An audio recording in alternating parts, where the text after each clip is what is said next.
بسم الله الرحمن الرحيم.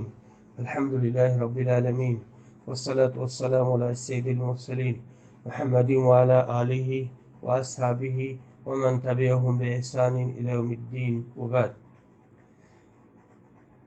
محترم سامعین، میں نیاز احمد عبدالحمید، استاد جامعہ محمدیہ منصورہ مالیگاؤں، قبر اور اس کی ہولناکیاں، اس موضوع پر ہم آپ سے بات کریں گے۔ محترم سامعین، قبر آخرت کی پہلی منزل ہے۔ یہاں سوال و جواب ہوگا اور نیکی و بدی کا بدلہ یہیں سے شروع ہو جائے گا۔ حضرت عثمان بن عفان کے غلام ہانی روایت کرتے ہیں کہ حضرت عثمان رضی اللہ عنہ جب کسی قبر پر کھڑے ہوتے تو اتنا روتے کہ داڑھی تر ہو جاتی۔ ان سے کہا گیا کہ آپ جنت و جہنم کے تذکرے پر نہیں روتے، لیکن قبر کے تذکرہ پر اس قدر زار و قطار روتے ہیں، کیا بات ہے؟ ماجرا کیا ہے؟ انہوں نے جواب دیا کہ میں نے رسول صلی اللہ علیہ وسلم کو فرماتے ہوئے سنا ہے کہ قبر آخرت کی پہلی منزل ہے۔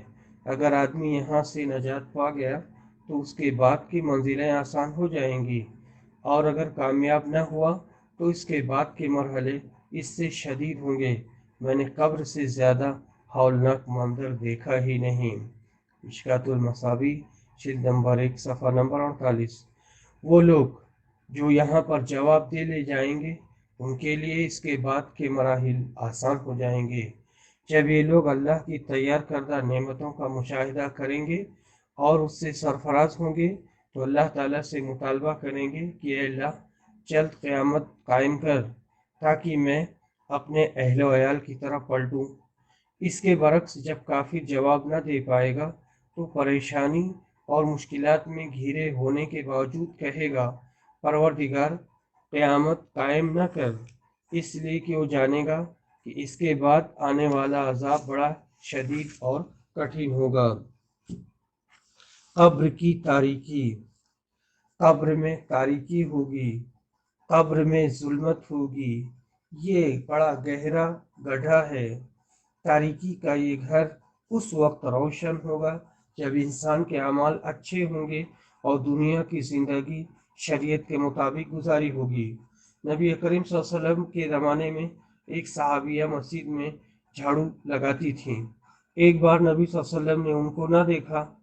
آپ نے ان کے بارے میں پوچھا تو لوگوں نے بتایا کہ رات کے وقت ان کا انتقال ہوا تھا اور رات ہی میں دفن کر دیا گیا، اور آپ کو لوگوں نے بیدار کرنا مناسب نہ سمجھا۔ آپ نے صحابہ کرام سے کہا کہ ان کی قبر کی رہنمائی کرو۔ آپ ان کی قبر کے پاس آئے اور جنازہ کی نماز پڑھی، پھر فرمایا، یہ قبریں تاریکیوں اور ظلمتوں سے بھری ہیں، اور اللہ تعالیٰ میری دعا کی برکت سے ان میں روشنی کر دیتا ہے۔ مسند احمد جلد نمبر 2 صفحہ نمبر 388۔ قبر دبائے گی۔ اس کو ضمۃ القبر کہا جاتا ہے۔ میت کو دفن کرنے کے بعد قبر اسے دبائے گی۔ اس سے کسی چھوٹے بڑے اور اچھے برے کو نجات نہیں۔ صحیح حدیث سے ثابت ہے کہ قبر نے حضرت سعد بن معاذ کو دبایا تھا، جبکہ ان کی وفات پر عرش ہل گیا تھا اور آسمان کے دروازے کھول دیے گئے تھے، اور ان کے جنازے میں 70,000 فرشتے حاضر ہوئے تھے۔ حضرت عبداللہ بن عمر روایت کرتے ہیں کہ رسول صلی اللہ علیہ وسلم نے فرمایا، ان کی وفات سے عرش ہل گیا اور آسمان کے دروازے کھول دیے گئے اور جنازے میں 70,000 فرشتے حاضر ہوئے۔ ان کو ایک بار قبر میں دبایا گیا، پھر چھوڑ دیا گیا۔ امام احمد بن حنبل نے المسند میں روایت کیا ہے، رسول صلی اللہ علیہ وسلم نے فرمایا کہ قبر دبائے گی۔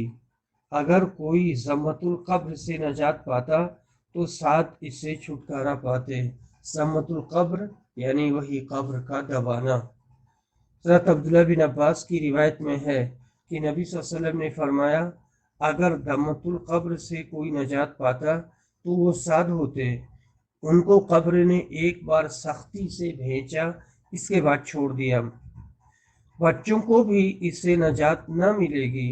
طبرانی اور ابن عدی نے حضرت انس سے روایت کیا ہے کہ رسول صلی اللہ علیہ وسلم نے فرمایا کہ اگر کوئی ضمۃ القبر سے نجات پاتا تو یہ بچہ ضرور پاتا۔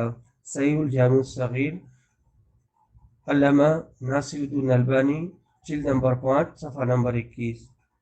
قبر میں امتحان ہوگا۔ قبر میں رکھے جانے کے بعد میت سے سوال و جواب ہوگا۔ دو فرشتے قبر میں آئیں گے، وہ کالے ہوں گے اور آنکھیں نیلی ہوں گی۔ ایک کا نام منکر ہوگا اور دوسرے کا نام نکیر۔ وہ دونوں کہیں گے اس آدمی کے بارے میں تم کیا جانتے ہو؟ یہ آدمی وہی جواب دے گا جس کا دنیا میں عقیدہ رکھتا تھا کہ وہ اللہ کے بندے اور رسول ہیں، اور وہ اللہ کے ایک ہونے اور محمد صلی اللہ علیہ وسلم کے رسول ہونے کی شہادت دے گا۔ اور اگر منافق ہے تو کہے گا میں نے لوگوں کو کہتے ہوئے سنا تو انہی کے مانند میں نے بھی کہا، میں نہیں جانتا۔ یہ سنن ترمذی کی روایت ہے۔ امام ترمذی نے اسے حسن غریب کہا ہے، علامہ البانی نے اسے حسن کہا ہے۔ حضرت براء بن عازب نبی صلی اللہ علیہ وسلم سے روایت کرتے ہیں، آپ نے فرمایا کہ میت کے پاس دو فرشتے آئیں گے جو سخت انداز میں چھڑکیں گے اور زبردست طریقے سے ڈانٹیں گے اور بیٹھا دیں گے اور پوچھیں گے تمہارا رب کون ہے، تمہارا دین کیا ہے، تمہارا نبی کون ہے۔ مومن کی یہ آخری آزمائش ہوگی جس سے اسے قبر کی تاریکی میں گزرنا پڑے گا۔ اسی سلسلے میں اللہ تعالیٰ نے فرمایا ہے یثبت اللہ الذین آمنوا بالقول الثابت فی الحیات الدنیا۔ اللہ مومنوں کے دلوں کو صحیح اور پکی بات سے دنیا کی زندگی میں بھی مضبوط رکھتا ہے اور آخرت میں بھی مضبوط رکھے گا۔ یہ مضبوطی اور یہ تثبیت قبر میں ہوگی۔ مومن آدمی جواب دے گا میرا رب اللہ ہے، میرا دین اسلام ہے اور ہمارے نبی محمد صلی اللہ علیہ وسلم ہے۔ آسمان سے پکارنے والا پکارے گا کہ میرے بندے نے سچ کہا۔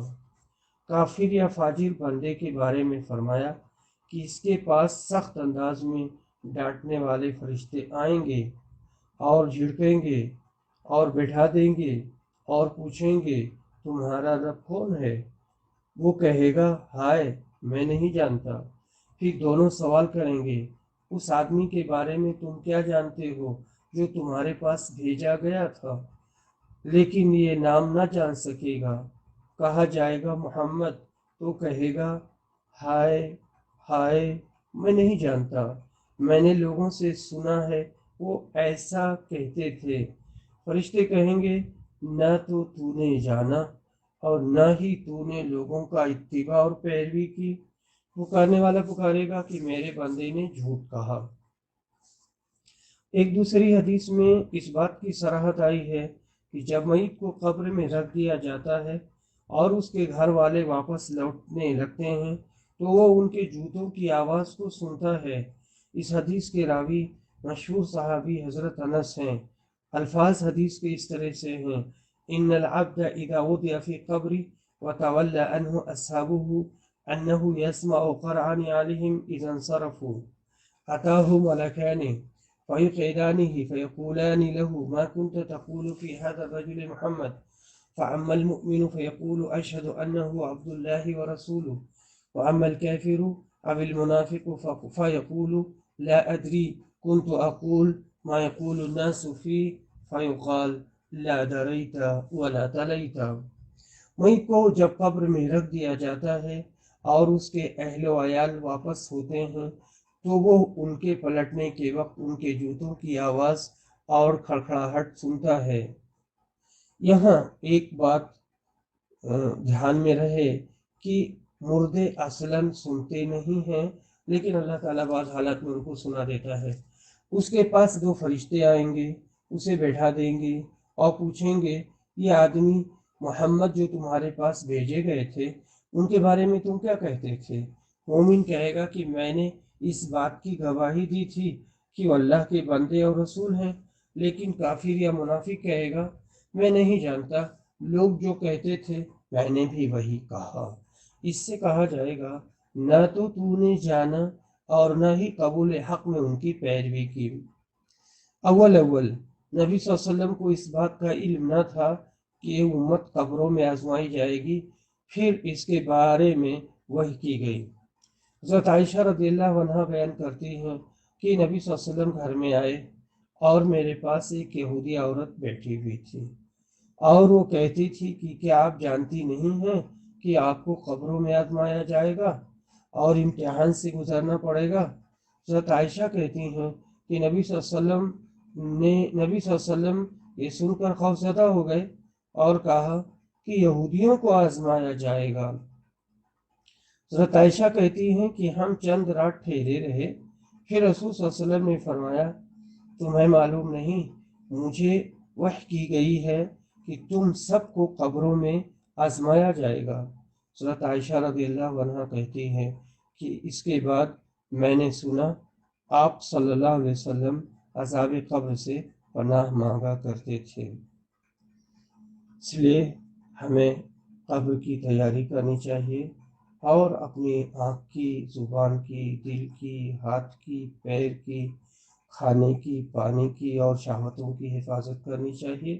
شرعی اعتبار سے سارے اعضاء و جوارح کا استعمال کریں اور زبان سے ایسی کوئی بات نہ کہیں جو عذاب قبر کا سبب بنے، اور وہ سارے نیک کام کریں جس سے ہماری قبر روشن ہو۔ وآخر دعوانا ان الحمد للہ رب العالمین۔